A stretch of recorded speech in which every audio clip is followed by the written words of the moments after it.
Bonjour et bienvenue dans ce top 5 des meilleures cartes du prochain set, le labyrinthe du millénaire. N'hésitez pas à vous abonner et à activer la petite cloche pour ne rien manquer de ce qui sortira sur cette chaîne. Et bien sûr, lâchez aussi un petit like si la vidéo et le concept vous plaisent. Pour cette première vidéo autour de ce nouveau concept, je ne vais pas parler de cartes archétypées, mais dans les prochaines, je le ferai sans doute. Vous l'aurez compris, dans ces vidéos, on va aborder les 5 ou 10 meilleures cartes des prochains sets à venir. Bien sûr, ce n'est que mon avis objectif sur les spoils donnés, n'hésitez pas à me donner le vôtre dans les commentaires. Et attention, les noms des cartes que je donne sont susceptibles de changer lorsqu'elles arriveront chez nous. On est parti tout de suite et on commence avec top 5, annulation de transactions. Cette piège normale sera plutôt intéressante et a selon moi le potentiel d'une future staple. Bon, ce serait plutôt une staple de side deck, mais quand même. Le coût de l'effet reste assez vénère, il faut d'abord payer la moitié de nos points de vie. Mais en échange, cette carte nous permet de copier l'effet de n'importe quel piège normal présente dans le cimetière de l'adversaire. Vous trouverez donc assez facilement des infinis éphémères ou autres à force égale dans les cimetières de la méta. Mais l'utilisation la plus intéressante reste selon moi le deuxième effet. C'est quasiment la même chose, on va pouvoir bannir cette carte depuis notre cimetière,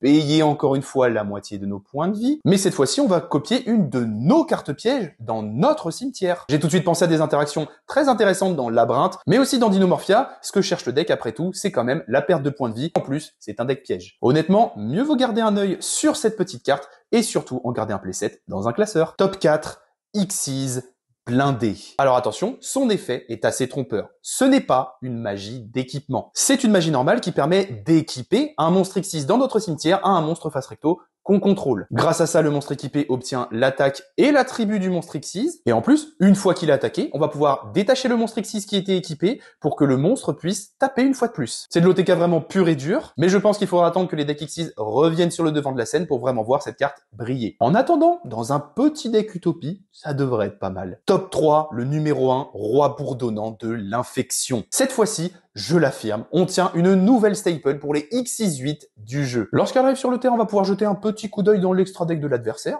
histoire de savoir ce qu'il joue au passage, et envoyer une de ses cartes au cimetière. Mais ce gros insecte démoniaque est loin de ne faire que ça. Pendant nos stand-by phase, il va piquer une petite carte dans le cimetière de l'adversaire comme ça, et se l'attacher comme matos. Ça ne cible pas! Il peut surtout détruire une carte contrôlée par l'adversaire en échange d'un matos Xyz, et si jamais c'était un monstre, et bien au passage, on va faire perdre à l'adversaire des points de vie égaux à la moitié de l'attaque du monstre. Niveau méta, je pense que le deck Horus sera ravi de l'arrivée de ce gros bourdon dans le jeu. Top 2, la fusion synchro harmonique. Une carte permettant d'invoquer deux monstres de l'extra en même temps. Aujourd'hui, ça va devenir possible. Cette magie normale nous permet d'invoquer par fusion et synchro des monstres depuis l'extra deck. Vous avez bien entendu, et pour ça, il va falloir utiliser deux monstres qu'on contrôle sur le terrain, qui incluent un synthoniseur et un autre monstre. En échange, on sera bien sûr lock en fusion et en synchro, mais si vous voulez mon avis, c'est un tout petit prix à payer. Lorsqu'on voit que deux monstres vont désormais en faire plus un, mais deux, c'est méga rentable. Si vous voulez quelques pistes d'exploitation intéressantes pour cette carte,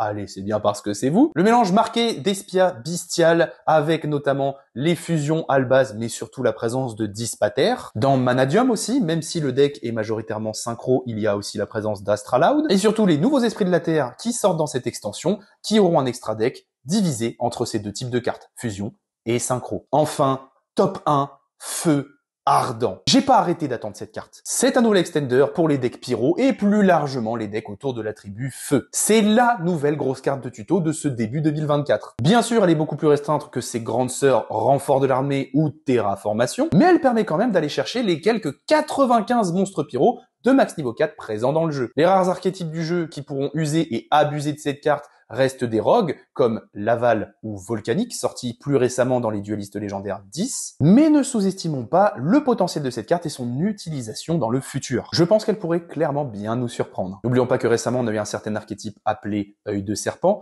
qu'il faudra, je pense, bien garder à l'œil pour une future méta. Voilà, j'espère que cette petite vidéo courte et punchy vous aura plu. Le but, vous montrer rapidement et dans les grandes lignes les plus grosses dingueries d'une extension à venir. N'hésitez pas à me dire dans les commentaires si vous voulez que j'aborde plus de cartes archétypées dans les prochains épisodes. Sur ce, je vous dis à très bientôt dans votre vidéo hebdomadaire tous les dimanches à 18 h. C'était Slifer.